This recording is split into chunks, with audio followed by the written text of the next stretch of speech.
Hello everybody, hope you're keeping well. Gary Fernan here for Photoreceptorcell, and in today's guide I'm going to show you how to use a splash effect to transform a portrait. Hello everybody, so here we are in Photoshop. Now the image that I'll be using today is simply a screen grab from a video that I put together. So it's not going to be high resolution and doesn't have to be in order for me to get the point across and to show you how to use this effect. But I will show you just how simple it is in order to create a brush splatter effect. So as always, Command J, let's duplicate our layer. So if we do mess anything up, we can just revert back to the original without fear of having lost the image.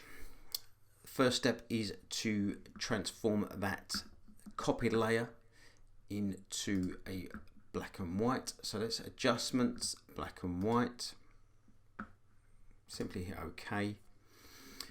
You can leave that as layer 1 copy, or if you wanted to just rename that. Depending on how many layers you've got, it's always worth naming the layers. It just makes them easier to find. So there's our black and white layer. If you come down to the transform, we want to basically select levels. We just want to bring the blacks and the whites, just squeeze them in. So let's just really get the whites brighter than our blacks. So we're dulling down the blacks and we're brightening up our whites for this particular effect. Once we've done that, create a new layer. Come across to your gradient tool. I'm going to be working with the basics within Photoshop. I'm working on a theory that you're new to Photoshop, or this is something that's particularly new to you. So I'm going to keep it as basic as possible. So we're not going to be bringing in any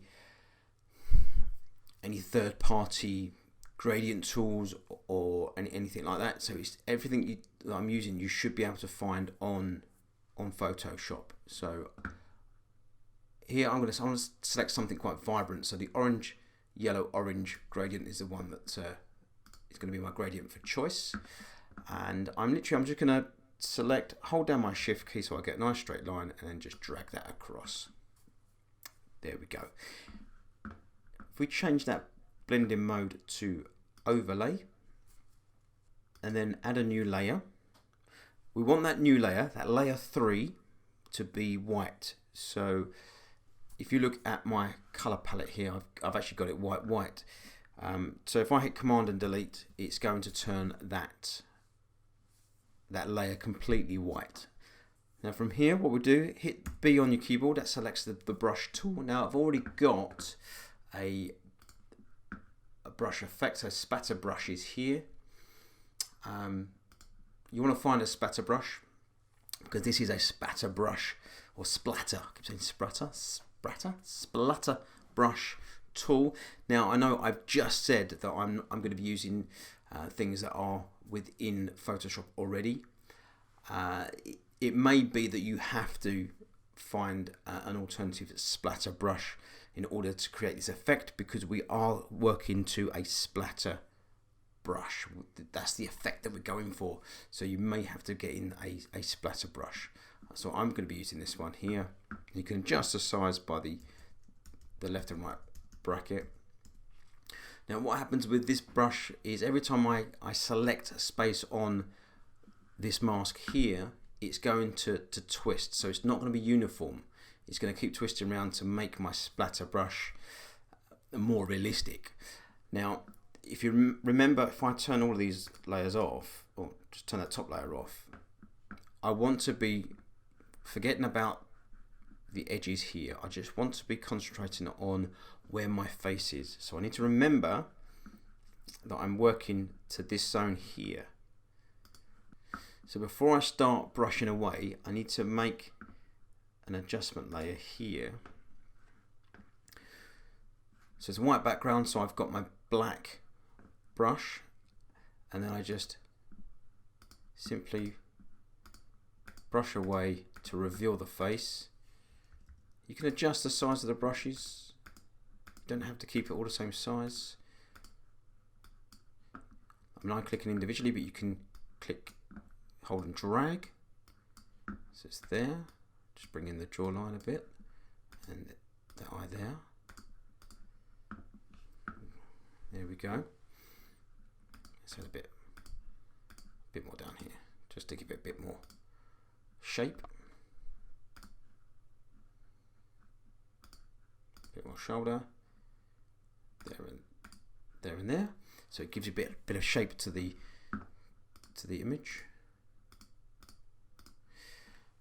And then once you've done that, once you're happy with how it's looking, if we come down again to our yin yang symbol there, and we add a posterize layer, and then we can adjust the levels from here just to fine tune it to how we like.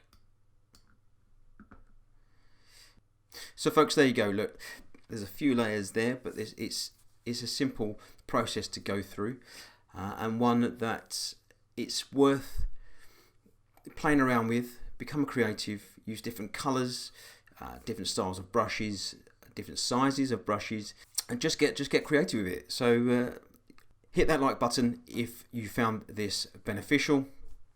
Subscribe to the channel if you want to see more quick guides like this. Like I say, I try to cut out the waffle and get straight to the point. I appreciate that that we're all very much devoid of time, and we haven't got hours at a time to sit and look through YouTube tutorials or tutorials in general. So what I try to do is I try to cut that right down and just get to the point. So if that's something that you're into, then consider subscribing to the channel. I hope to see you again, and I look forward to bringing you a new guide next week.